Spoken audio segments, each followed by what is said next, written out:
আমরা সবাই জানি যে মুম্বাই ইন্ডিয়ান্স হচ্ছে এমন একটা টিম যাদের ইঞ্জিন যদি একবার চালু হয়ে যায় বন্ধ হওয়ার নামই নেয় না। অর্থাৎ তারা যদি জিততে শুরু করে তাদের জিতার যে মানে মরশুমটা চলে বা জিতার যে অবস্থাটা চলে বা যে মানে কী বলবো তাদের অভ্যাসটা যে জিতা, সেটা যতদিন না পর্যন্ত তারা ফাইনাল ম্যাচ জিতে ততদিন পর্যন্ত কিন্তু তারা একই রকমভাবে খেলে যায় এবং একই রকমভাবে ম্যাচ জিতে।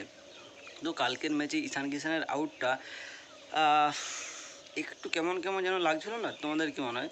কারণ ঈশান কিষানের আউটটা না কোনো বড় অ্যাপিল ছিল, না কোনো বড় এজ ছিল, না কোনো কিছু ছিল, বাস হালকা সা একটু সব কিছুই হলো, ঈশান কিষান আউট। ঈশান কিষান ডাগ আউটে বসে আছে। পরের রিভিউতে দেখা যায় যে বাকিবার তো ইতিহাস হয়ে গিয়েছে, তোমরা সবাই সেটা দেখেছো আশা করি। কিন্তু কালকের ম্যাচে ট্রেন্ট বোল্ট এবং দীপক চাহার শুরুতেই যেভাবে সানরাইজার্স হায়দ্রাবাদের 4 উইকেট দুজন মিলে ভাগাভাগি করে খেয়ে নেয় এবং মোটামুটি দুটো উইকেটে দীপক চাহারের পেট এবং মন ভরে গেল, কিন্তু ট্রেন্ট বোল্টের পেট বা মন কোনোটাই ভরেনি, সে আরও দুটো উইকেট খেয়ে নেয়।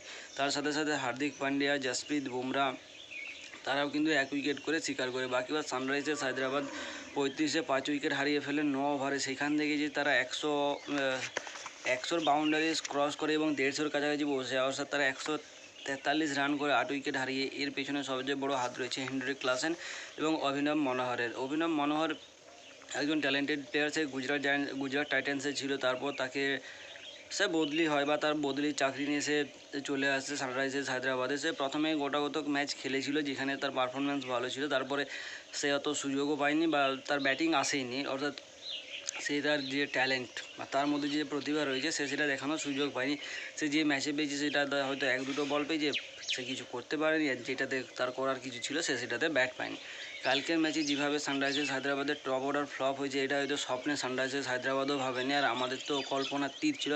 ট্রেন্ট বোল্ট এবং দীপক চাহার দুজন মিলে এই সিজনে অনেক উইকেট শিকার করেছে, কিন্তু তারা একসাথে খুবই কম উইকেট শিকার করেছিল। কিন্তু কালকের ম্যাচে তারা যেভাবে পর মানে অর্থাৎ 8 ওভারে 35 রান দিয়ে 5 উইকেট হারিয়ে ফেলা সানরাইজার্স হায়দ্রাবাদের জন্য একটা বিশাল বড় ঝটকা ছিল, কিন্তু সেই ঝটকাটা তারা সামলে নিয়ে 143 রান করেছে। এর পেছনে মানে যেভাবে হেনরি ক্লাসেন একা দাঁড়িয়েছিল, মানে সেই গানটা খাড়া হুম আজ ভি বহি, ওই গানটা হেনরি ক্লাসেনের জন্য অসাধারণভাবে ফিট হয়েছে। বাকি সানরাইজার্স হায়দ্রাবাদ যখন বল করে জিসান আনসারি, ঈশান মালিঙ্গা এবং জয়দেব উনাটকাটের আইপিএলে 1000টা সম্ভবত 100টা উইকেট হয়ে গেছে, 100টা উইকেট হয়ে গিয়েছে। বাকিবার জিসান আনসারি এবং ঈশান মালিঙ্গা দুজন মিলে চেষ্টা তো করেছিল উইকেট শিকার করার, কিন্তু তাদের হাতে উইকেটের ধারে কাছেও যায়নি। তার সাথে সাথে হর্ষল প্যাটেল কিন্তু মুম্বাই ইন্ডিয়ান্স যেটা ছুঁয়েছে সেটাতেই সোনা হয়ে রূপান্তরিত হয়েছে। রোহিত শর্মার ফর্ম খুবই খারাপ ছিল, কিন্তু লাস্ট 2-3টা ম্যাচে রোহিত শর্মা যেভাবে কামব্যাক করেছে, এবং সে কামব্যাক করলে এমন না যে 250 রান করে দিয়ে সে আউট হয়ে যায়, তার কামব্যাকটা আলাদা রকমই হয়। অর্থাৎ সে প্রথম থেকে শেষ পর্যন্ত, শুরু থেকে শেষ পর্যন্ত সে দাঁড়িয়ে থাকে, যথেষ্ট রান নেওয়ার চেষ্টা করে, এবং সে রান নেওয়ার চেষ্টা করে, এটা আমি ভুল বলছি, কারণ সে 6-4 মারার চেষ্টাটাই করে। এবং বিশেষ করে সূর্যকুমার যাদব যেভাবে 19 বলে 40 রান, অসাধারণ একটা ইনিংস খেলে। 19 বলে 40-এর নট আউট থাকে Suryakumar Yadav. Will Jack 22 run Rickelton কালকে সেরকমভাবে খেলতে পারেনি, কিন্তু রোহিত শর্মা কাল 70 রানের একটা অনবদ্য ইনিংস খেলে। এর পাশাপাশি কালকের ম্যাচটা যেভাবে ইজিলি চেস করেছে, কোনো প্যানিক নেয়নি মুম্বাই ইন্ডিয়ান্স যে আমাদেরকে বিশেষ কিছু করতে হবে। রোহিত শর্মা ছিল, রোহিত শর্মা খেলেছে। রোহিত শর্মা যাওয়ার পর সূর্যকুমার যাদব যেন পুরো দায়িত্বটা নিজের কাঁধে নিয়ে নিয়েছে, বাকি যে রান আছে সেটা আমি তাড়াতাড়ি শেষ করে দেবো। এবং কালকের ম্যাচে অর্থাৎ 144 রানের টার্গেট মুম্বাই ইন্ডিয়ান্স 15.4 ওভারেই চেস করে নেয়, 3 উইকেট হারায়, এবং প্লেয়ার অফ দ্য ম্যাচ হয় ট্রেন্ট বোল্ট এবং দীপক চাহার দুজন মিলে অসাধারণ বোলিং করে। কিন্তু ঈশান কিষানের আউটটা যেন একটা খটকার মতো লেগে আছে মনে, যেটা কিসে তো মন মানতে পারছেন এবং মনের থেকে বাইরেও যেতে চাইছে না। তো বাকিবার আজকে রয়েছে royal Challenger Bengaluru versus Rajasthan royal.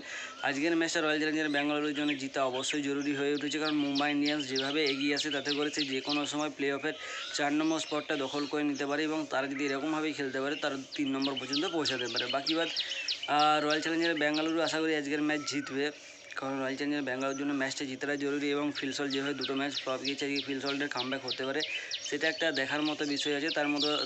তার জন্য আমাদেরকে 7:30টার সময় টিভি খুলে বসতে হবে, বা ম্যাচ শেষ হওয়ার পরেও আমরা রেজাল্ট দেখতে পেতে পারি, কিন্তু সেই মজাটা আলাদা। অর্থাৎ লাইভ ম্যাচ দেখা এবং হাইলাইট দেখা দুটোর পার্থক্য আলাদা আলাদা হয়। তো দেখা যাক আজকের ম্যাচে কী হয়। বাকিবার তোমরা লাইক, কমেন্ট, শেয়ার এবং সাবস্ক্রাইব করে জুড়ে থাকো। বাকিবার আসছেই তো সামনে টেস্টের খবর।